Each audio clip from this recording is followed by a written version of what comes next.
আল্লাহর পয়গম্বর হযরত ইব্রাহিম আলাইহিস সালাতু ওয়াস সালাম তিনি মনে করলেন যে এগুলো আমার প্রভু হতে পারে না, যার মধ্যে কোনো অস্তিত্ব নাই। হযরত ইব্রাহিম আলাইহিস সালাতু ওয়াস সালাম তিনি বললেন, এই স্রন্দকে যিনি রাতের বেলায় উদিত করেন, আবার যেটাকে অস্তিত্ব বিলীন করে দেয়, আবার সকাল বেলায় যিনি সূর্য উদিত করেন, এগুলোকে যিনি পরিবর্তন করেন, তিনি আমার প্রভু। সুবহানাল্লাহ বলেন। এইগুলোকে যিনি পরিবর্তন করেন তিনি একমাত্র আমার প্রভু। হযরত ইব্রাহিম আলাইহিস সালাতু ওয়াস সালাম তিনি বললেন, ইন্নী ওয়াজ্জাহতু ওয়াজহিয়া লিল্লাযী ফাতারাস সামাওয়াতি ওয়াল আরদা হানিফা ওয়া মা আনা মিনাল মুশরিকিন। আল্লাহু আকবার বলেন। হযরত ইব্রাহিম আলাইহিস সালাতু ওয়াস সালাম বলেন, ইন্নী ওয়াজ্জাহতু, নিশ্চয় আমি আমার চেহারা মুতাজ্জ করলাম, ঘুরিয়ে দিলাম, লিল্লাহি ফাতারাস সামাওয়াতি ওয়াল আরদা, যিনি আসমান এবং জমিনকে সৃষ্টি করেছেন, আমি সেই সত্তার দিকে আমি আমার চেহারাকে ঘুরিয়ে দিলাম। ওয়া মা আনা মিনাল মুশরিকিন, হযরত ইব্রাহিম আলাইহিস সালাতু ওয়াস সালাম ঘোষণা দিলেন যে আমি মুশরিকদের অন্তর্ভুক্ত নই। সুবহানাল্লাহ বলেন। তিনি বললেন যে আমি আর মুশরিকদের অন্তর্ভুক্ত নয়। মুশরিক যারা আছে তারা আল্লাহর সাথে শিরিক করে, তারা চন্দ্র সূর্য এগুলোকে দেবদেবী মনে করে, তাদের প্রভু মনে করে। হযরত ইব্রাহিম আলাইহিস সালাতু ওয়াস সালাম বললেন যে এগুলো আমার কখনো প্রভু হতে পারে না, এগুলোকে যিনি পরিবর্তন করেন তিনি হলো একমাত্র আমার প্রভু। তিনি কে? আরো জোরে বলেন, তিনি কে? আল্লাহ। আলহামদুলিল্লাহিল আকরামিল্লাযী খালাকাল ইনসানা ওয়া কাররামা ওয়া আল্লামাহু মিনাল বায়ানি মা লাম ইয়ালাম ফাসুবহানাল্লাযী লা ইহসা ইমতিনানুহু বিল লিসানি ওয়ালা বিল কলম ونشهد أن لا إله إلا الله وحده لا شريك له الذي أرسله بالحق بشيرا ونذيرا وداعيا إلى الله بإذنه وسراجا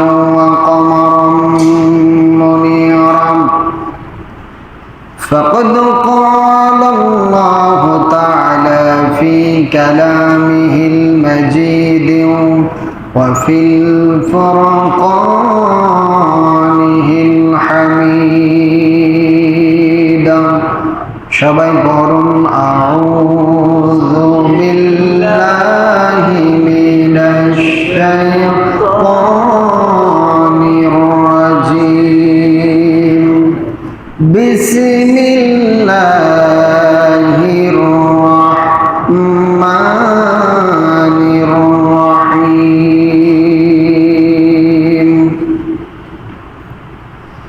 إذ قال لأبيه وقومه ماذا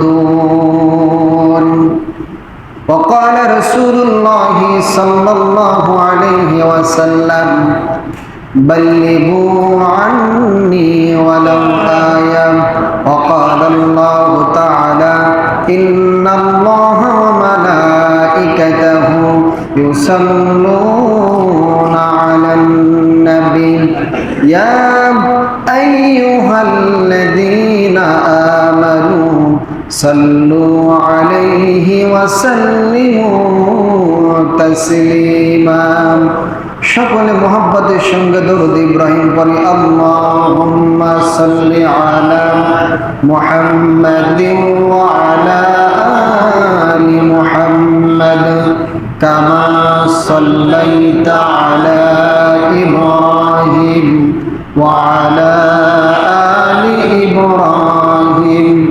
ইন্নাকা হামিদুম মাজিদ اللهم بارك على محمد وعلى آل إبراهيم إنك حميد হামিদুম মাজিদ।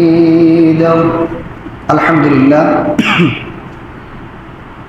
সমস্ত তারিফ সেই মহান তাবারক তাআলার জন্য, যে মহান তাবারক তাআলা আমাকে আপনাকে অত্যন্ত ভালোবেসে দুনিয়ার সমস্ত কাজ থেকে ফারিক করে তার বিশাল আকাশের নিচে প্রশস্ত জমিনের উপরে আল্লাহ সুবহানাহু ওয়া তাআলার নিকট যে জায়গাটুকু সবচাইতে বেশি দামি সেইখানে আসা এবং বসার তৌফিক দান করলেন।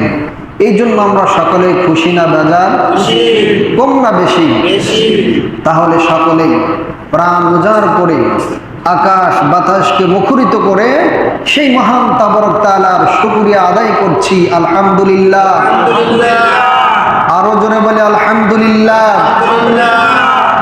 লাখো কোটি দরুদ সেই মহামানবের প্রতি, সেই নেতার প্রতি, সেই নবীর প্রতি, যে নবীজির আদর্শের মধ্যে রয়েছেন ইহকাল এবং পরকালের মুক্তি। সকলেই সেই নবীর প্রতি দিল থেকে শিরিক মুক্ত, বিদআত মুক্ত দরুদ প্রেরণ করি। সকলে বলি সাল্লাল্লাহু আলাইহি ওয়াসাল্লাম। সম্মানিত হাজিরিন, আমি কোরআনুল কারীমের 23 নম্বর পারা 37 নম্বর সূরা সূরাতুস সাফফাতের 85 নম্বর আয়াতে কারিমা তেলাওয়াত করেছি এবং রাসূল পাক সাল্লাল্লাহু আলাইহি ওয়াসাল্লামের অসংখ্য অগণিত হাদিসের মধ্য থেকে ছোট্ট একটি হাদিস পাঠ করেছি। আল্লাহ সুবহানাহু ওয়া তাআলা যদি তৌফিক দান করেন এবং আপনারা যদি আমার জন্য দোয়া করেন, তাহলে এই আয়াতে কারিমা এবং হাদিসের উপরে দু একটি কথা বলবো। আল্লাহ সুবহানাহু ওয়া তাআলা আমাকে সেই তৌফিক দান করুন। সকল বলে আমিন। আরো জোরে বলে আমিন। আল্লাহ পাক রব্বুল আলামিন এই পৃথিবীর জমিনে অসংখ্য অগণিত নবী এবং রাসূলকে প্রেরণ করেছিলেন। কেবলমাত্র শুধুমাত্র 2 জন নবীর ক্ষেত্রে, কয়জন নবী? একটু আওয়াজ করে বলবেন, কয়জন নবী? শুধুমাত্র 2 জন নবীর ক্ষেত্রে তারা পৃথিবীতে আগমন করার পূর্বে তাদের সাথে চক্রান্ত করা হয়েছে যাতে করে তারা পৃথিবীতে না আসতে পারে। 2 জন নবী। কয়জন নবী? 2 জন নবী ভবিষ্যৎবাণী তাদেরকে দিয়েছেন যে এই নবী যদি পৃথিবীতে আগমন করে তাহলে তোমার রাজত্ব, তোমার অভিজাত্য, তোমার অহংকার, তোমার সব কিছু ধ্বংস করে ধুলোর সাথে মিশিয়ে দিবে। তাদেরকে এই খবর দেওয়া হয়েছে, এই বাণী তাদেরকে শোনানো হয়েছে। এই জন্য যখন তারা এই খবর শুনতে পেয়েছে যে এমন একজন ব্যক্তি পৃথিবীতে আগমন করছেন, সে ব্যক্তি পৃথিবীতে আসার পরই আমাদের রাজত্বকে একেবারে ধ্বংস করে দিবে, তখন তারা কি করছেন? ষড়যন্ত্র করছেন, চক্রান্ত করেছে যাতে করে ওই নবী এই পৃথিবীতে না আসতে পারে। একজন হলো হযরতে মূসা কালিমুল্লাহ। সুবহানাল্লাহ বলেন। নাম কি? মূসা নবী। হযরত মূসা আলাইহিস সালামের পূর্ণাঙ্গ জীবন আমরা শ্রবণ করেছি। একেবারে জন্মের শুরুলগ্ন থেকে নিয়ে একেবারে শেষ পর্যন্ত, সেই সমুদ্রে নিমজ্জিত হওয়া পর্যন্ত আমরা শ্রবণ করেছি। আমরা কিন্তু এ বিষয় কম বেশি সকলে জানি। মূসা আলাইহিস সালাম দুনিয়াতে আসার আগেই খবর পেয়েছিলেন ফিরাউন। তখন মূসা আলাইহিস সালামকে যাতে দুনিয়াতে না আসতে পারে কি করেছিলেন? ওই বছর যত বাচ্চা পৃথিবীতে ছেলে সন্তান আসবে তাদেরকে হত্যা করার কি করেছিলেন? পরিকল্পনা করেছিলেন। ঠিক তদ্রূপ নমরুদের সময় আল্লাহ পাক রব্বুল আলামিন পৃথিবীতে হযরতে ইব্রাহিম আলাইহিস সালামকে এই দুনিয়াতে আগমন করলেন। নমরুদের যে মন্ত্রী ছিলেন, নিকটবর্তী লোক ছিলেন, তখন নমরুদকে এই খবরটা দিয়েছিলেন যে এমন একটা সন্তান এই পৃথিবীতে আগমন করবে যে দুনিয়াতে আসার পরে একমাত্র আল্লাহর দ্বীন কায়েমের জন্য মানুষের কাছে গিয়ে গিয়ে আল্লাহর একত্ববাদের দাওয়াত দিবেন। তখন এই পৃথিবীতে আল্লাহর দ্বীন কায়েম হয়ে যাবে। সুবহানাল্লাহ বলেন। যখন এই খবর নমরুদের কাছে গেছে, তখন নমরুদ পরিকল্পনা করলেন যাতে করে ইব্রাহিম আলাইহিস সালাম এই পৃথিবীতে না আসতে পারেন। কি করলেন? তিনি নতুন করে আবার একটা মন্ত্রী গঠন করলেন। হযরতে ইব্রাহিম আলাইহিস সালামকে আল্লাহ তাআলা এমন একজন ব্যক্তির ঘরে জন্ম দিলেন। দেখেন আল্লাহর কি কারিশমা, আল্লাহর কি নীলাখানা। ওই যে মুরব্বীরা একটা কথা বলে না, যেখানে বাঘের ভয় সেখানে রাত পোহায়। আবার বলে যার জন্য করলাম চুরি সেই বলে চোর, আছে না? তো আল্লাহ পাক রব্বুল আলামিন ইব্রাহিমকে দেখেন কার ঘরে জন্ম দেয়। ইব্রাহিমের পিতা ছিলেন একজন আর্টিস্ট, অর্থাৎ তিনি মূর্তি বানাতেন এবং মূর্তি বিক্রি করতেন। তো এত সুন্দর করে তিনি মূর্তি বানাতেন, তিনি নাম ছিলেন আজর। তো যেহেতু তিনি মূর্তি বানাতেন, এমনকি নমরুদের আকৃতিও তিনি সুন্দর করে বানাতে পারতেন, তখন একেবারে নমরুদের নিকটবর্তী তাকে নিয়ে গেলেন, এমনকি প্রধান মন্ত্রী বানালেন নমরুদ আজরকে। যেহেতু তিনি কি করেন, মূর্তি বানান, তাদের খোদাকে বানায়। তারা তো মূর্তিকে পূজা করতেন, তাহলে যিনি খোদাকে বানায় আর সেই খোদাকে যারা পূজা করে, ভক্তি করে, তাহলে তার সম্মান আছে না নাই? এজন্য তাকে প্রধানমন্ত্রীর দায়িত্ব দিলেন এবং নমরুদের একেবারে নিকটবর্তী নিয়ে গেলেন।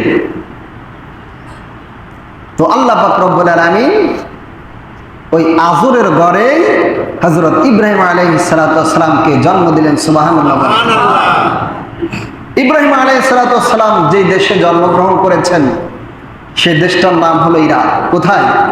ইরাকে হযরত ইব্রাহিম আলাইহিস সালাম জন্মগ্রহণ করেছেন। আর মিশরে হলো হযরত মুসা আলাইহিস সালাম, তিনি জন্মগ্রহণ করেছেন। তাহলে ফিরাউনের বাড়ি হলো মিশরে আর নমরুদের বাড়ি হলো ইরাকে। এই দুইজন নবীকে আল্লাহ পাক রব্বুল আলামিন তাদেরকে ধ্বংস করার জন্য তাদের বাড়িতেই লালিত পালিত করেছেন এবং তাদের হাতেই ধ্বংস করেছেন। সুবহানাল্লাহ। ওই যে পরিকল্পনা করেছে মন্ত্রীদের কথা মতো যে যাতে করে ছেলে সন্তান আর পৃথিবীতে না আসে, কিন্তু আল্লাহ পাক রব্বুল আলামিন বলেন ওয়ামাকারু ওয়ামাকারুল্লাহ আল্লাহু খায়রুল মাকিরিন। তোমরা আর কি চক্রান্ত করো, তোমরা আর কি পরিকল্পনা করো, তোমাদের চাইতে বড় চক্রান্তকারী আমি আল্লাহ। সুবহানাল্লাহ বলেন। আমরা যেটা পরিকল্পনা করি আল্লাহ ওইটা করে, আমরা যেটা ভাবি আল্লাহ ওইটা করে। আল্লাহর কোনো কিছু করার জন্য পরিকল্পনা করতে হয় না, আল্লাহ শুধু বলেন কুন ফায়াকুন, সাথে সাথে সেটা হয়ে যায়। তো আল্লাহ রাব্বুল আলামিন হযরত ইব্রাহিম আলাইহিস সালামকে আজরের ঘরে জন্ম দিলেন। যখন ছোট্ট বাচ্চাকে নমরুদের দরবারে নিয়ে যাওয়া হলো, যেহেতু প্রধান তার নিকটবর্তী মন্ত্রীর সন্তান, এই জন্য নমরুদ কি মন চাইলেই মারতে পারবে? এখন যিনি সর্বপ্রধান মন্ত্রী, যাকে সবকিছুর রাজত্বর প্রধান দায়িত্ব দেওয়া হয়েছে, নমরুদ যাকে দায়িত্ব দিয়েছে, এখন তার সন্তান যদি তার বাড়িতে যায়, চাইলেই কি মারতে পারবে? বলেন, মারতে কিন্তু পারবে না। তো যখন ধীরে ধীরে ধীরে ধীরে ধীরে ধীরে হযরত ইব্রাহিম আলাইহিস সালাতু ওয়াস সালাম বড় হতে লাগলেন, এক পর্যায়ে তিনি এই বয়সে উপনীত হলেন যে তিনি তার বাবার সাথে বাজারে গিয়ে ক্রয় বিক্রয় করতে পারে, কিছু কেনাকাটা করতে পারে, এরকম বয়সে তিনি উপনীত হলেন। কে? হযরত ইব্রাহিম আলাইহিস সালাতু ওয়াস সালাম। ইব্রাহিম আলাইহিস সালাতু ওয়াস সালামের জীবদ্দশায় আল্লাহ রাব্বুল আলামিন 5টা পরীক্ষা করছেন। কয়টা পরীক্ষা? জোরে বলেন কয়টা? 5টা। আল্লাহ পাক এমনিতেই ইন্নে আবিকুম ইব্রাহিম, এই জাতির পিতা এমনি বানাই নাই। আমাদের জাতির পিতা কে? জোরে বলেন, আরো জোরে। ইব্রাহিম নাকি বঙ্গবন্ধু? জাতির জনক, জাতির জনক হলো বঙ্গবন্ধু শেখ মুজিবুর রহমান, জাতির জনক। আর জাতির পিতা হলো হযরতে ইব্রাহিম আলাইহিস সালাতু ওয়াস সালাম, যেটার সার্টিফিকেট আল্লাহ রাব্বুল আলামিন কুরআনুল কারীমের ভিতরে দিয়েছে, দুনিয়ার কোনো নেতা মন্ত্রী দেয় না। কে দিয়েছেন? আরো জোরে বলেন, কে দিয়েছেন? আমাদের জাতির পিতা হলো হযরত ইব্রাহিম আলাইহিস সালাতু ওয়াস সালাম। তার জীবদ্দশায় আল্লাহ রাব্বুল আলামিন 5টা পরীক্ষা নিছেন। দেখবেন যেই বান্দা আল্লাহর নিকট যত তাকওয়া অর্জন করেছেন, আল্লাহ রাব্বুল আলামিন তার কাছ থেকে তত পরীক্ষা নিয়েছেন। যারা বড় বড় আল্লাহর ওলি, আপনারা শোনেন নাই পানির উপরে যায় নামাজ বিছায় নামাজ পড়ছেন, এমনিতে পড়ছেন, এরকম বয়ামে ফু দিয়ে বয়াম ফাড়া ফেলাইছেন।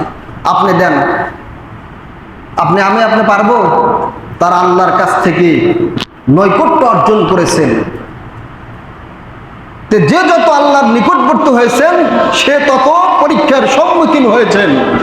আল্লাহ রাব্বুল আলামিন হযরত ইব্রাহিম আলাইহিস সালাতু ওয়াস সালামের জীবদ্দশায় 5টা পরীক্ষা নিয়েছেন। তার পরীক্ষা শুরু হচ্ছে, দেখেন। আল্লাহ রাব্বুল আলামিন হযরত ইব্রাহিম আলাইহিস সালাতু ওয়াস সালাম যখন ধীরে ধীরে একেবারে যৌবনে পরিণত হলেন, এমন বয়সে তিনি পরিণত হলেন যে তিনি বাজারে গিয়ে কোনো কিছু ক্রয় বিক্রয় করতে পারেন, কিনা বেচা করতে পারেন, এবং তার পিতা আজরের সাথে গিয়ে বাজারে এই মূর্তি কিনা বেচা করেন। তিনি একদিন প্রশ্ন করলেন, বাবা, তা প্রশ্নটা এমন জায়গা গিয়ে করছেন, নমরুদের রাজপ্রাসাদে গিয়ে বলতেছেন, বাবা, আমার প্রভুকে। ইব্রাহিম আলাইহিস সালাম বলতেছেন, আমার প্রভুকে। তার বাবা বলতেছে, কেন আমি তোমার প্রভু? তোমার প্রভুকে? নমরুদের প্রভুকে। আর হযরত ইব্রাহিম আলাইহিস সালাম আজর তার সন্তান ইব্রাহিম আলাইহিস সালামের মুখ এভাবে চেপে ধরছে, বাবা, এর চাইতে বেশি আর আগাস না, যদি আগাস তোর কল্লা এখানে শেষ হয়ে যাবে, এই পর্যন্ত কি থাক, এর বেশি আর আগানোর দরকার নাই। যারা নবী, যারা খোদাভীরু, যারা আল্লাহর নৈকট্য অর্জন করেছে, তারা কিন্তু দুনিয়ার হামলা মামলা এগুলোকে কখনো পরোয়া করে না। ওই রকম ফিরাউন, নমরুদ, হামান এদেরকে কখনো ভয় পায় না। ইমানদার কখনো দুনিয়ার এই সমস্ত কোনো কিছুকে দেখে ভয় পায় না। কথা কোন ঠিক কিনা? তো ইব্রাহিম তো আল্লাহর প্রেরিত রাসূল, যিনি অগ্নিকুণ্ডের মধ্যে বসে, আগুনের মধ্যে বসে জান্নাতি ফল খেয়েছেন, সামনে আসতেছেন। তো ইব্রাহিম আলাইহিস সালাম তো ভয় পাচ্ছে না, আজর তো ভয় পাচ্ছে যে বাবা, এর চাইতে বেশি আর কিন্তু আর আগানো যাবে না, এখানেই শেষ। সেদিন চলে আসছে। নমরুদ তো টের পাইছে এটা কে। বাতিল যখন, বাতিলের সামনে যখন হক প্রকাশ পায়, বাতিল কিন্তু ভয়ে থর থর করে কাঁপে। আর ওই ব্যক্তি টের পায় যে আমার সব কিছু শেষ, আমার দাদাগিরি আজকে এখানে শেষ। বাতিল কিন্তু এটা টের পায়। তো ইব্রাহিম আলাইহিস সালামের সওয়াল করা দেখে, প্রশ্ন করা দেখে কি নমরুদ টের পাইছে একে।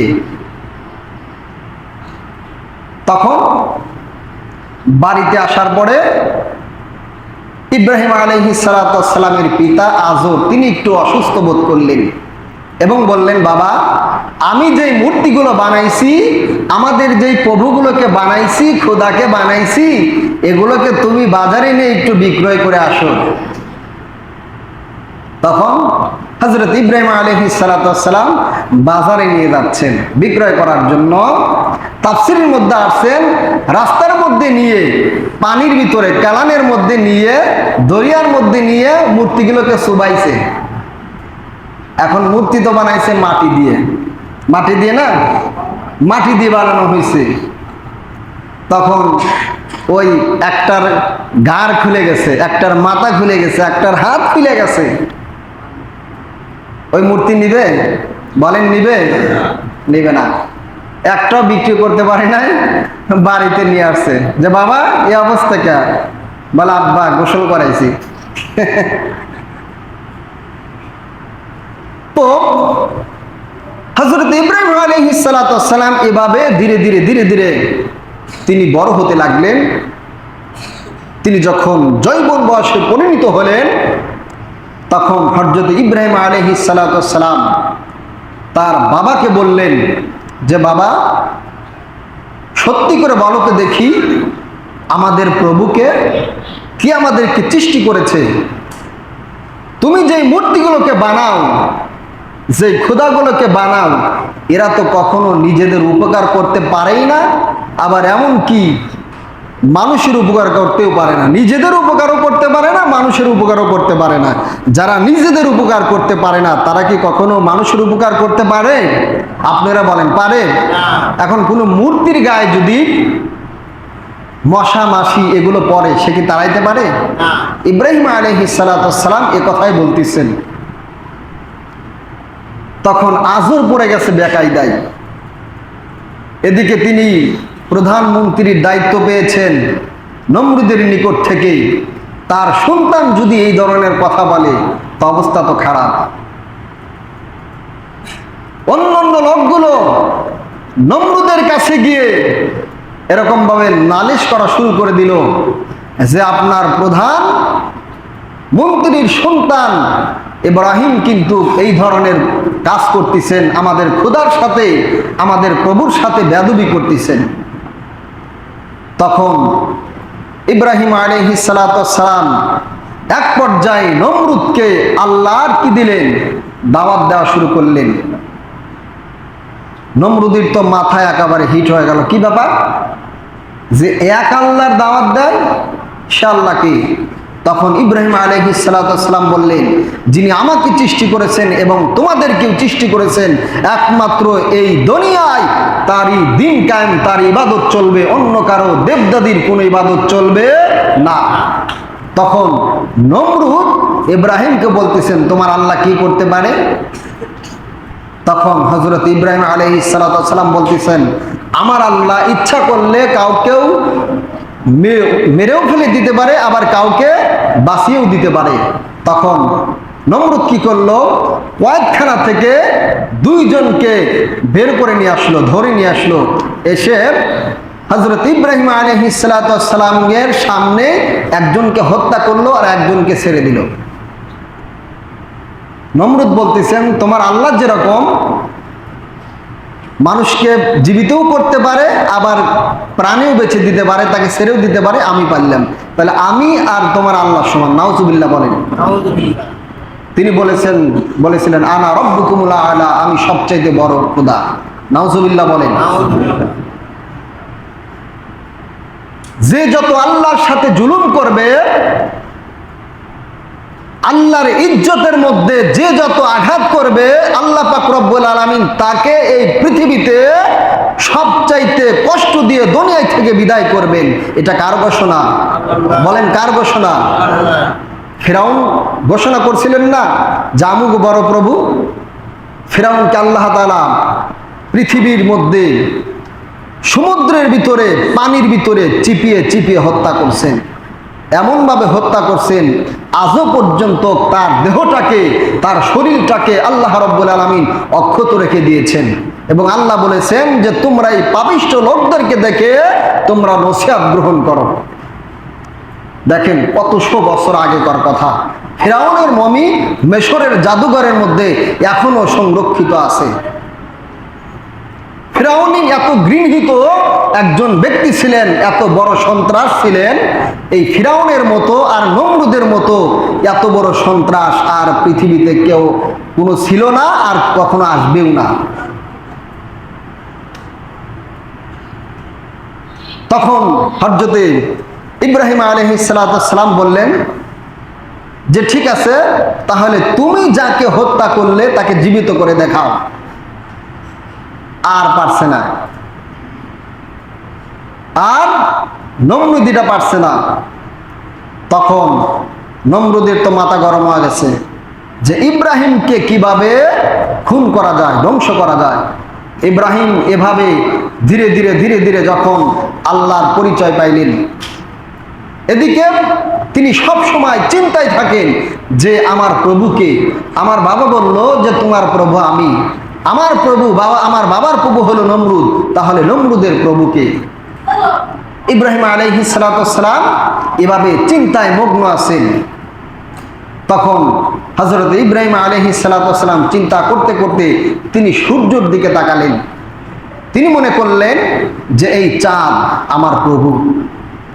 তিনি এভাবে তাকিয়ে আছেন, কিন্তু তিনি দেখলেন এই সূর্য সারাদিন থাকার পরে অস্তমিত হয়ে গেছেন, সূর্যের কোনো অস্তিত্বই নাই। তখন হযরত ইব্রাহিম আলাইহিস সালাম মনে করলেন যে এটা আমার প্রভু হতে পারে না। আবার রাতের বেলায় তিনি যখন চন্দ্রের দিকে দৃষ্টিপাত করলেন,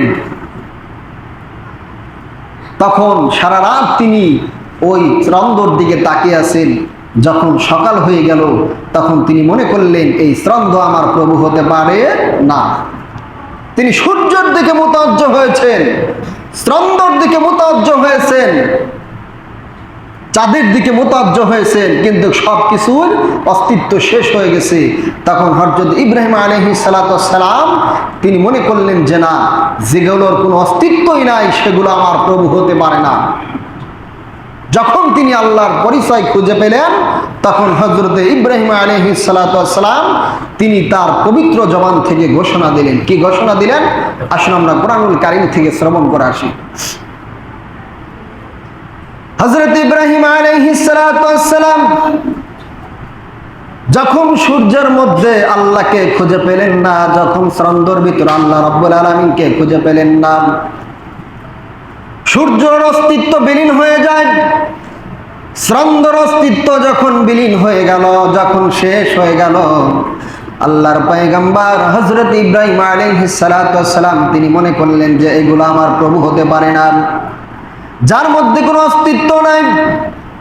হযরত ইব্রাহিম আলাইহিস সালাম তিনি বললেন এই চন্দ্রকে যিনি রাতের বেলায় উদিত করেন, আবার যেটাকে অস্তিত্ব বিলীন করে দেয়, আবার সকাল বেলায় যিনি সূর্য উদিত করেন, এগুলোকে যিনি পরিবর্তন করেন, তিনি আমার প্রভু। সুবহানাল্লাহ বলেন। এইগুলোকে যিনি পরিবর্তন করেন তিনি একমাত্র আমার প্রভু। হযরত ইব্রাহিম আলাইহিস সালাম তিনি বললেন ইন্নী ওয়াজ্জাহতু ওয়াজহিয়া লিল্লাযী ফাতারাস সামাওয়াতি ওয়াল আরদা হানিফা ওয়া মা আনা মিনাল মুশরিকিন। আল্লাহু আকবার বলেন। হযরত ইব্রাহিম আলাইহিস সালাম বলেন ইন্নী ওয়াজ্জাহতু, নিশ্চয় আমি আমার চেহারা মুতাওয়াজ্জহ করলাম, ঘুরিয়ে দিলাম, লিল্লাহি ফাতারাস সামাওয়াতি ওয়াল আরদা, যিনি আসমান এবং জমিনকে সৃষ্টি করেছেন, আমি সেই সত্তার দিকে আমি আমার চেহারাকে ঘুরিয়ে দিলাম। ওয়া মা আনা মিনাল মুশরিকিন, হযরত ইব্রাহিম আলাইহিস সালাম ঘোষণা দিলেন যে আমি মুশরিকদের অন্তর্ভুক্ত নই। সুবহানাল্লাহ বলেন। তিনি বললেন যে আমি আর মুশরিকদের অন্তর্ভুক্ত নয়। মুশরিক যারা আছে তারা আল্লাহর সাথে শিরিক করে, তারা চন্দ্র সূর্য এগুলোকে দেবদেবী মনে করে, তাদের প্রভু মনে করে। হযরত ইব্রাহিম আলাইহিস সালাম বললেন যে এগুলো আমার কখনো প্রভু হতে পারে না, এগুলোকে যিনি পরিবর্তন করেন তিনি হলো একমাত্র আমার প্রভু। তিনি কে? আরো যারা বলেন তিনি কে? আল্লাহ। যখন এই খবর নমরুদের কাছে চলে গেল, তখন নমরুদ পরিকল্পনা করলেন যে ইব্রাহিমকে কিভাবে হত্যা করা যায়। তখন তার প্রধানমন্ত্রী আজরকে নমরুদ ডেকে নিয়ে গেলেন যে তোমার সন্তানকে এত বোঝানোর পরেও যখন তিনি কোনো পরিবর্তন করতেছে না, তার জন্য আমরা কি করতে পারি। তখন আজর বলতেছেন যে আপনার যেটা ভালো মনে হয় সেটাই আপনি করেন। এখন নিজের সন্তানের ব্যাপারে তো আর এর চাইতে বড় আর কিছু বলতে পারে না। দেখবেন সন্তান যতই খারাপ হোক, বাবার কাছে কিন্তু সন্তান নিষ্পাপ। একজনকেও যদি হত্যাও করে ফেলে, ওই বাবার কাছে যাবেন, এখন হত্যা করে করে ফেলছে, সিরিয়াস নিবে না। এখন কি করা যাবে বলেন, অবুঝভাবে কাজটা করছে। তো আজর বলতেছেন নমরুদকে যে কি গর্ব কন, আমি তো আর কিছু করতে পারতেছি না, আমার কথা তো শোনে না। তখন শয়তান নমরুদকে পরামর্শ দিচ্ছেন, এক শয়তান আর এক শয়তানকে পরামর্শ দিচ্ছেন যে ইব্রাহিমকে তুমি এদেশ থেকে তাড়াইতে পারবে, ইব্রাহিমের কোনো দোয়াই আল্লাহর দরবারে কবুল হতে পারবে না যদি একটা কাজ করতে পারো। এখন নমরুদ বলতেছেন কি কাজ? তখন শয়তান বলতেছে সারা পৃথিবীতে থেকে সুন্দর সুন্দর গায়িকা এবং সুন্দর সুন্দর রমণীদেরকে যদি নারীদেরকে নিয়ে বড় একটা মজমর আয়োজন করা হয়, কিসের? গানের যদি আয়োজন করা হয়, নর্তকের যদি আয়োজন করা হয়, যেখানে নারীরা গান বলবে, গান গাবে এবং উলঙ্গ বেহায়াপনাভাবে নাচানাচি করবে, এই মাজলিসের মধ্যে যদি, এই কনসার্টের মধ্যে যদি ইব্রাহিমকে কলে বলে যদি একবার আনা যায়, তাহলে ইব্রাহিমের ঈমান শেষ। ইব্রাহিম যতই আল্লাহর কাছে দোয়া করুক, আল্লাহর দরবারে ইব্রাহিমের দোয়া কবুল হবে না। তখন ইব্রাহিম ফেল, আপনি পাস। এ বুদ্ধি দিচ্ছে কে? জোরে বলেন কে? এক শয়তান আর এক শয়তানে কি দিচ্ছে? বুদ্ধি দিচ্ছে। তখন নমরুদ বলতেছে যে কি বুদ্ধিটা খারাপ না। তখন সে তো বাদশা, নমরুদের এত সম্পদ ছিল, 70টা উট নমরুদের সম্পদের চাবি বহন করতেন। কয়টা উট? 70টা উট। শুধু সম্পদ, যেই গুডাউনের মধ্যে সম্পদগুলো রাখছে, ওই গুডাউন যে তালা দিয়ে রাখছে, এই তালার চাবি বহন করত 70টা উট। তাহলে কত সম্পদ ছিল নমরুদের। তো সেই নমরুদ অর্ডার করছেন সারা বিদেশ থেকে, দেশ বিদেশ থেকে সুন্দর সুন্দর নারীদেরকে নিয়ে আসা হলো, বিশাল বড় গানের মজবা বানানো হলো এবং নারীদেরকে উলঙ্গ করে সেখানে গায়কদেরকে আনা হলো, গান গানো হলো, উলঙ্গ করে সেখানে নৃত্যকদিন দেওয়া হলো, নাচ গানের ব্যবস্থা করা হলো। এবার ইব্রাহিম আলাইহিস সালামকে সেখানে ডাকা হলো। ইব্রাহিম আলাইহিস সালামকে যখন ডাকলেন, ইব্রাহিম আলাইহিস সালাম তিনি বললেন ফাকালা ইন্নী সাকিম। ইব্রাহিম আলাইহিস সালাম বললেন আমি অসুস্থ। কি বললেন? বললেন আমি অসুস্থ। এখন বলতে পারেন হুজুর একজন নবী হয় মিথ্যা কথা বলে? তিনি অসুস্থ। অসুস্থ দুই ধরনের। বলেন কয় ধরনের? দুই ধরনের। একটা হলো শারীরিক আর একটা হলো মানসিক। দেখবেন একজন মানুষ গভীর চিন্তার মধ্যে আছেন, তাকে যদি বলা হয়, বলে ভাই আমি একটু টেনশনের মধ্যে আছি। এই জন্য অসুস্থ হলো দুই ধরনের, একটা শারীরিক আর একটা হলো মানসিক। ইব্রাহিম আলাইহিস সালাম শারীরিক কোন অসুস্থ ছিলেন না, তিনি মানসিক অসুস্থ ছিলেন। তিনি এই জন্য চিন্তার মধ্যে ছিলেন যে আমার উম্মত এই নমরুদের কথা মতো সমস্ত উম্মতগুলো গুমরাহের ভিতরে চলে যাচ্ছেন, এদেরকে আমি জাহান্নামের পথ থেকে কিভাবে ফিরাইতে পারি, এই জন্য তিনি কি ছিলেন? চিন্তার মধ্যে ছিলেন, পেরেশানির মধ্যে ছিলেন। এই জন্য তিনি বললেন আনা সাকিম, আমি অসুস্থ আছি, আমি সেখানে যেতে পারবো না। ইব্রাহিম সেখানে যায় নাই। তো আজর তিনি সেখানে চলে গেছেন, সবাই চলে গেছেন। তখন ইব্রাহিম আলাইহিস সালাম করছে কি, তাদের যে বড় একটা মন্দির ছিল সেই মন্দিরের ভিতরে প্রবেশ করছেন। প্রবেশ করানোর পরে কিছু আপনার বাতাসা, নারকেল টারকেলের লাড়ু টাড়ু হাবি জাবি সবকিছু ওই মন্দিরের ভিতরে নিয়ে গেছেন। নিয়ে যাব হযরত ইব্রাহিম আলাইহিস সালাম তাদেরকে বললেন যে তোমরা এগুলো খাও। এগুলো খাও। সূরা সাফফাতের 85 নম্বর আয়াত থেকে নিয়ে প্রায় শেষ পর্যন্ত এই কথাগুলো আসছেন। আপনারা যারা এই তাফসীর দেখবেন, কোরআন কারীমের ভিতরে দেখবেন, মন্দিরের ভিতরে ঢোকার পরে বলতেছেন এগুলো খাও, কিন্তু খায় না। মূর্তি কিছু খেতে পারে? কথা বলেন নাকি খেতে পারে? কিছু খেতে পারে না।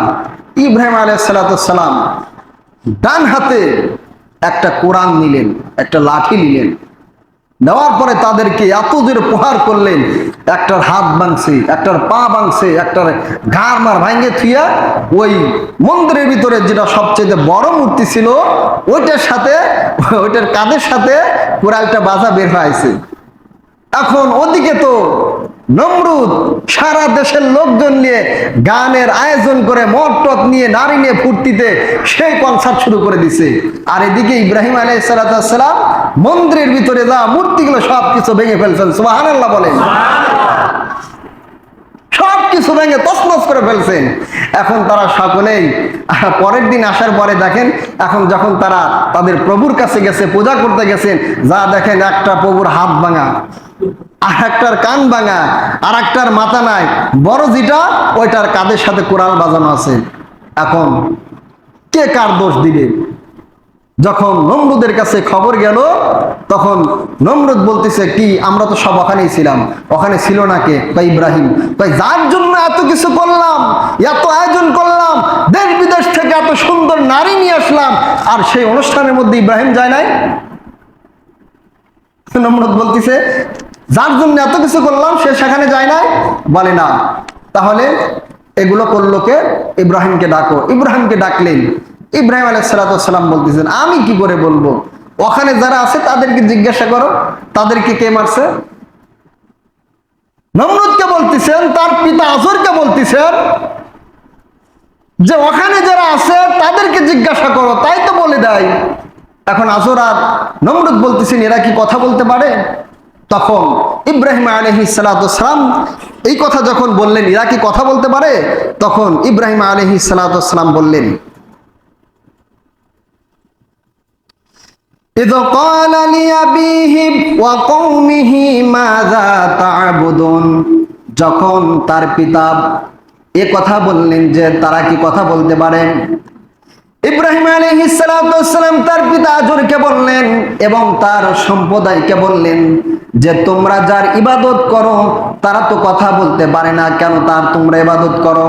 ইব্রাহিম আলাইহিস সালাম একটা কায়দা পেয়ে গেলেন যে যারা কথা বলতে পারে না, নিজেদের উপকার করতে পারে না, অন্য কারো উপকার করতে পারে না, তাহলে তোমরা তার ইবাদত করো কেন?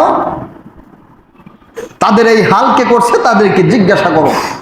যখন ইব্রাহিমকেও ছাড়তেছেন না, ইব্রাহিমও বলতেছে না, তখন ইব্রাহিম আলাইহিস সালাম বললেন যে এদের মধ্যে যে বড় সেই কাজ করছে। বলেন তো দেখি, ওই মূর্তির ভিতরে এই কিডা বড়? কথা বলে না। কে বড়? ইব্রাহিম আলাইহিস সালাম বড়। ইব্রাহিম আলাইহিস সালাম কৌশলে বলতেছেন এদের মধ্যে যে বড় সেই কাজ করছে। এটা হলো আল্লাহ প্রদত্ত ইলম। একজন আল্লাহর ওলির নামে একজন মামলা করছেন ভালো মানুষের নামে। যখন ওই ব্যক্তির কাছে পুলিশ গেছে, যা বলতেছেন, মানে যার নামে মামলা করছেন তার কাছে গিয়ে যা বলতেছেন, অমুক ব্যক্তি চেনেন? ওনা বলতেছেন যে চিনি। তা বলতেছেন ওনা এখন কোথায় আছে? ওনা যেখানে দাঁড়ানো ছিল সেইখান থেকে একটু সরে দাঁড়াইছে। বলতেছেন এই মাত্র এখানেই ছিলেন, এখান থেকে সরে ওই দিকে গেছে।